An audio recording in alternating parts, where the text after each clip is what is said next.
Нэг амьсгаагаар. За тэгээ манайхаа нэмэх 18 шүү. Цуснууж болон нүцгэн шалдан хэсгүүд ихтэй тул жирэмсэн бага насны хүүхдүүд болон эвгүй хэсгүүдийг үзэж чаддгүй хүмүүс алгасаарай. За юу яцхан залуусаа? Ер нь дэлхийн нийтээрээ л утгагүй драм үзэж өөрийгөө шаналлахын оронд ерөнхий шал өөрөөр сэтгэж хийсэн кино болон ялангуяа анимашныг ихээр үзүүлсэнийг та бүхэн мэднэ. Анимашны зөвхөн хүүхдэд зориулсан гэсэн явцсан утга ер нь л бол байхгүй болсон баха. Гэт хэлэхэд нэмээд бүх насныханд л зориулагдсан л байдаг болсон одоо. Энэхүү хайр, үхэл, роботууд гэсэн цувралаар богино минутанд өөр анимашнуудыг ярих бол. Та эндээс юу ойлгосноо сэтгэл хэсэгт үлдээгээрэй. Тэгээд сувгаас тэгж лайк саб дараад үзээрэй. За ингээд цувралууд руугаа орцгоё.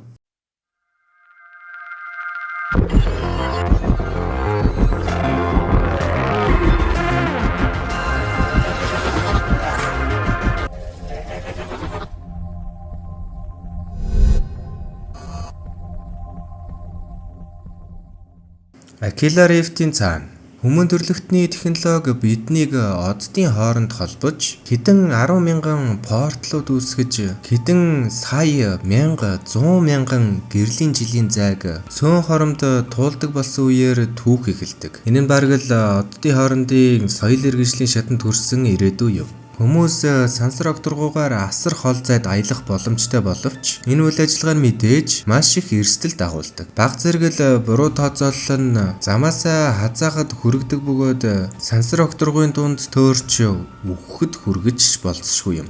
Сансрын нисгэгч Том сансрын багтайгаа хамт портлоор дамжин аялахаар бэлдэж байдаг. Түүний хөлөөг Блугус замаа төлөвлөж багийнхан цугларч нойрсуулагч капсуланд орж мөрөөдлийн аялалдаа гарахаар бэлддэг. Үйл явдал өөрчлөгдөж Том сэрэхэд бяцхан алдаанаас үүдсэн эррор гих дохио анивчиж байдаг. Тэрээр бие 100% удирдах чадахгүй байсан ч капсулаас хөвөн гарч хэдэн гэрлийн жилийн зайд байгаагаа мэдхгүй тэрээр танихгүй сансрын засварын станц дээр байгаагаа олж хардаг.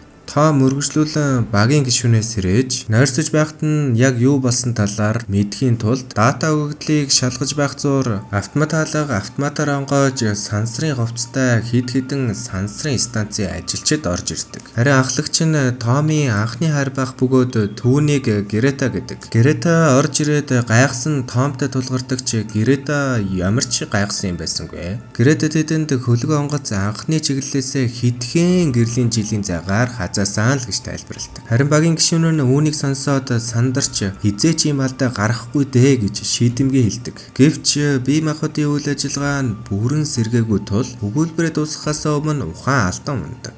Том харин түүнийг хурдан барин авч капсулд нь буцааж амруулахаар хэвтүүлдэг. Харин оройн нь Грета алтан даашин зүмссэн байх бөгөөд Томын хажууд сэтгэл татам дур булаан байдлаар суугаад тэр даруул дотн уур амьсгалыг бий болгож тэд хоёул мэдрэмжээ барьж чадалгүй үнсэлцэж эхэлдэг. Тэгээд тэд жингүүдлийн ертөнцид дааврын йоги хичээл давтцгаадаг. Харин үүний дараа Грета нислэгийн замыг дахин тайлбарладаг. Тэрээр Томд өмнө нь бүх үннийг хэлээгүй гэдгээ хүлээн зөвшөөрч тэдний нислэгийн хөтөлбөрийн зам бүр хэдхэнч биш. Бүр 150,000 гэрлийн жилээр хазайсан гэв. Энэ нь Том болон тэдний баг хідэн сараар нойрсуулагч капсулд өнгөрөөсөн гэсэн үг юм. Грета хэлэхдээ дэлхий дээр хэдэн 100 жил өнгөрсөн. Би ч гэсэн дэлхий рүү буцах замаа олж чадахгүй байгаа бөгөөд гэхдээ одоо олсон ч тэр их цаг хугацааны дараа дэлхий бидний хувьд танигдахааргүй газар болсон гэв. Том үннийг мэдсэний дараа маш ихээр сандарч багийн гишүүнээс сэрэж юу болсон талаар хэлэхээр шийддэг. Гэсэдэ ч багийн гишүүн сэрээд шууд л Гретаг харсны дараа тэрээр Том тандаж энэ яг хин юм бэ? Энэ газрыг бас ерөөсөө мэдэхгүй байна. Хэрвээ энэ Грета биш бол яах вэ гэсээр тэрээр бүх зүйл сэжигтэй байна гэд утга аваад Гретагийн хүзүг зүсдэг. Грета харин энэ үйлдэлээс нь өөрийгөө хамгаалан тайвшруулагч бэлтгэлийг цээжин тус газар нь хийснээр нойрсуулдаг. Ингээд оройн нь тэд орондоо байх бөгөөд Том Гретагийн үзүүг анзаарч нэгэн гайхалтай зүйл мэдсэн нь түүний өдөр зүсүүлсэн үзүү нь гайхамшигтайгаар эдгэрсэн байв. Том багийнхаа гишүүдийнхээ үгийг санаж тэрээр нэлийн сэжиглэнгүй Гретатай нүүр тулж өөрийгөө хэн болохоо илчлэхийг нь шаардав. Тэгсэнд аргагүй байдалд орсон Грета өөрийгөө хуурамч бөгөөд Томми харсан бүхэн түүний бүтээсэн хуурмаг зүйл гэдгийг ч хүлээн зөвшөөрөв.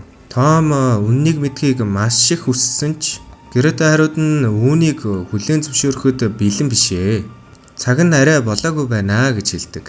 Гэтэл Том Гретагийн мөрнөөс барьж хананд хашиж энэ газрын жинхэнэ мөн чанар, жинхэнэ Гретаг харахыг шаарддаг. Ингэснээр Грета уйлж хуурмаг байдлыг арилгадаг.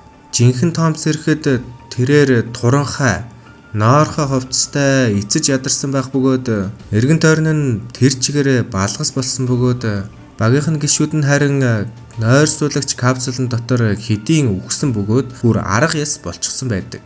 Яг энэ үедээ зэрэгцэн нэгэн энийг юу гэмээр ч юмтэй аалзан нэг амтэн алмас чөтгөр шулам олон үдтэй нэг сони юм харанхуугаас айжмаар гарч ирэн Томми нэрийг дууддаг. За харин энэ бол жинхэнэ Грета юм.